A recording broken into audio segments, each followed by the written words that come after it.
I am going to do this. I'm going to try to do this nice and fast.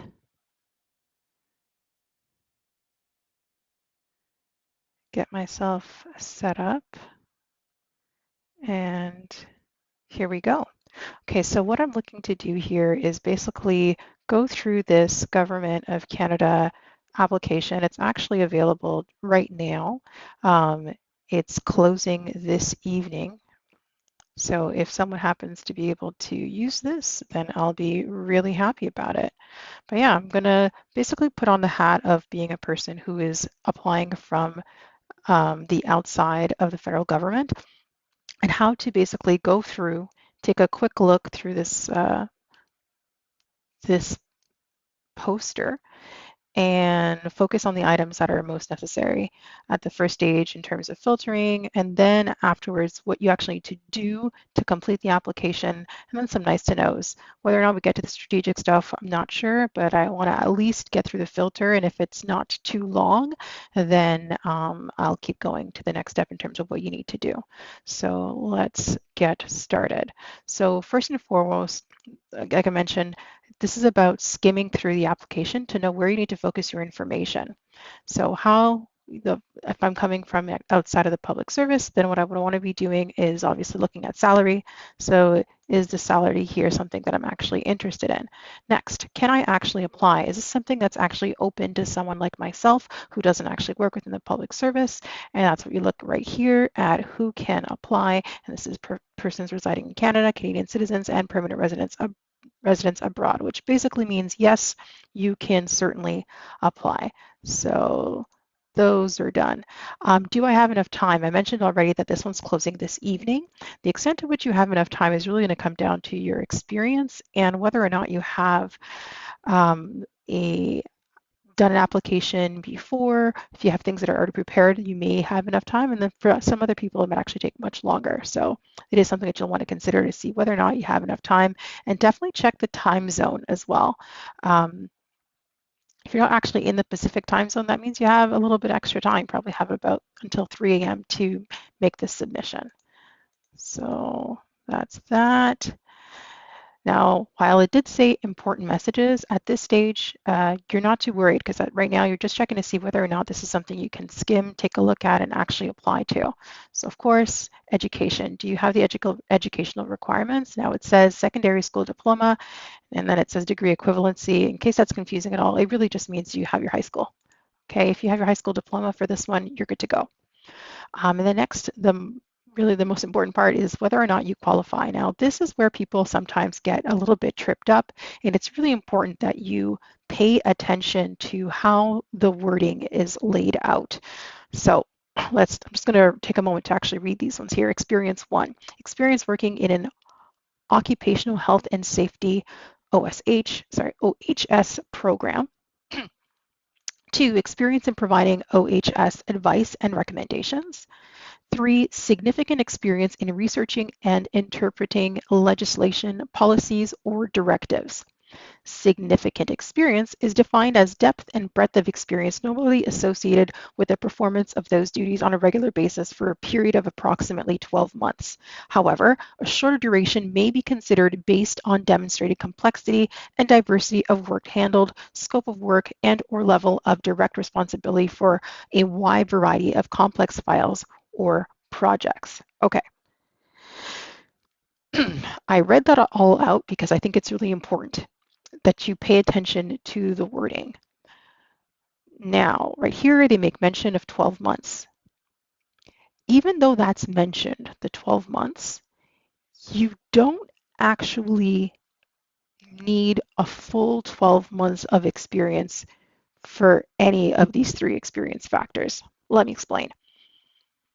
Number 1, experience factor 1, it says experience working on an occupational health and safety program. Okay, that's it. There's no mention of how long, right? Number 2, experience in providing OHS advice and recommendations. Again, no mention of duration. And then number 3, significant experience in researching and interpreting legislation, policies, or directives. And then with significant, there's the asterisk. And then even though there's that asterisk here and it says 12 months, and this is a really special poster because they're actually pretty clear about this. It isn't usually this clear.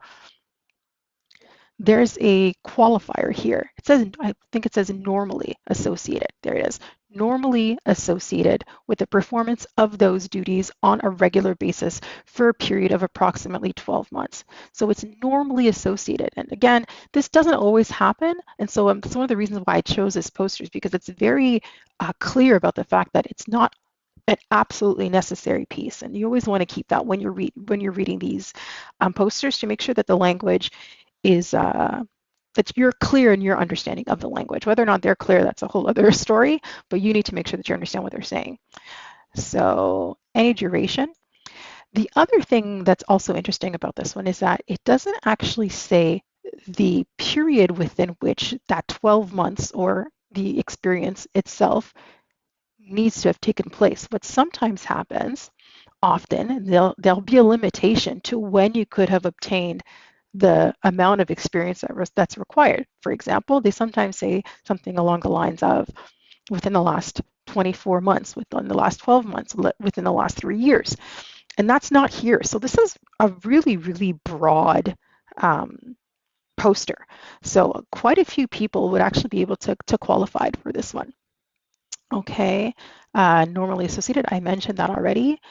Yeah, when in doubt, be generous. What I mean by that is make sure that you you don't screen yourself out. It's their job to screen you out. So if there's an opportunity and you're thinking, oh, maybe I don't have the experience, assume that you do have enough experience and write as much as you possibly can to that effect so that you're not the one screening yourself out. It's really a place where I see people slip up sometimes and they say, oh yeah, well, I don't have that experience. And it comes back to reading what's required very carefully. So another thing that I want to mention here is that if you look at these 3 experience factors, so this one, clearly this position is about occupational health and safety. But if you look at experience number 3, it says experience in researching and interpreting legislation, policies, or directives. It doesn't say what kind of directives, what kind of legislation, or what type of policies. So let's say, for example, you have an experience outside of occupational health and safety. You would actually still meet this requirement. Now, that's not to say that if you do have, experience in OSH that you shouldn't be including it. Of course you should be. However, don't think to yourself like, yeah, well, I have experience doing this, but I haven't actually done it in OSH. It doesn't matter, not for this purpose. You can still get screened in. And that's what's really important here is getting your foot in the door and setting yourself up in such a way that you're able to get the highest score that you possibly can with the experience that you have. Okay, so education, we check that because you have to check that. Experience, we've on that through that sufficiently, at least for now. We'll go on to, what exactly you need to do when you're actually filling that out afterwards. But again, we're screening right now, but this was really the part that I wanted to focus on is making sure that you're reading the language carefully to make sure you're not screening yourself out. And if you're not sure, assume you have sufficient experience and write it well and provide great examples. Okay, so next piece here is language. I didn't highlight that one, but probably because everything is here. Again, quite a few people will be able to apply for this one, at least from what I can tell. Knowledge, at this stage when you're skimming to see whether or not this is something you should be applying for or not, these are usually pieces that are tested at a later date, so we don't need to focus on that. And I think, is there anything else that we wanted to filter? No. After that, you're pretty much ready to do the application. Those are the main pieces of information that you need. Now, this is actually a really tight application. It's not very long. Some of these are really, really, really long. And so that's why it's important to take the time to make sure that you really understand the parts of the application that you need to focus on. So yeah, I think I will leave it there and keep this one really short. I'll do a quick overview now just to say again.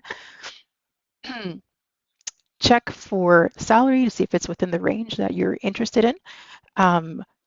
Ensure that you're actually able to apply as opposed to external versus internal, what residency requirements might be required. Sometimes it even speaks to where you live, but because this one is all over the place, it's all across Canada, the different places, say it says various locations, then you're good to go. Sometimes that's not necessarily the case. Make sure you check the time zone so that when you're looking to see if you have enough time to do the application, you do. Education, I mean, that's pretty self-explanatory. This is actually the one that usually sometimes trips people up because it's a secondary school, which is another way of saying high school. So if you have your high school diploma or your GED or anything along those lines, you're good to go, or any other type of equivalency. Let's see here. And then, do you qualify? These items here, really make sure that you read the experience factor because they're usually quite literal, right? It's exactly what they say. So don't screen yourself out. Be kind to yourself. Apply, apply, apply. Don't do their job for them. Make them screen you out. Don't screen yourself out on their behalf. And I think I will leave it there. Thank you so much. Another note is if you're looking for some additional resources, which you'll also see on the community page on YouTube, is I'm slowly uploading the different pages of a guide that I've been working on. And I think I might just do a complete dump of all of them on there. So I'm rereading them because I did it some time ago and I'm making sure that the information that's in there is still relevant. And yeah, if you find that helpful, great. Let me know what you think. If you have questions, please let me know. I'm actually going to now check the actual log to see if there's anything that I need to pay close attention to. And no, I think we're good to go. Thank you so much and see you next time.